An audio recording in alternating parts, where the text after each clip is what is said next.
This is Infinix Smart 7, and today I will show how you can enable the data saver feature on this device.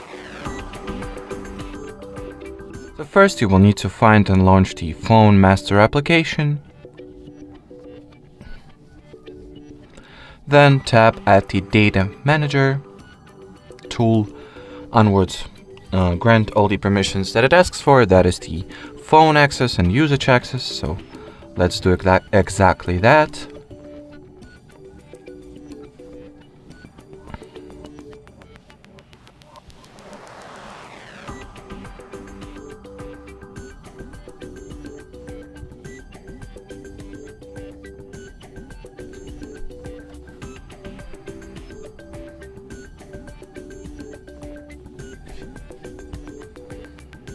So here's the phone master, turn on the permit usage access.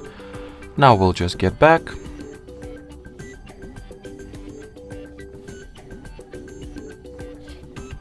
Allow the phone access as well. Then open the data saver page and turn on the use data saver switch. So that will be it for this video. Thanks for watching and bye bye.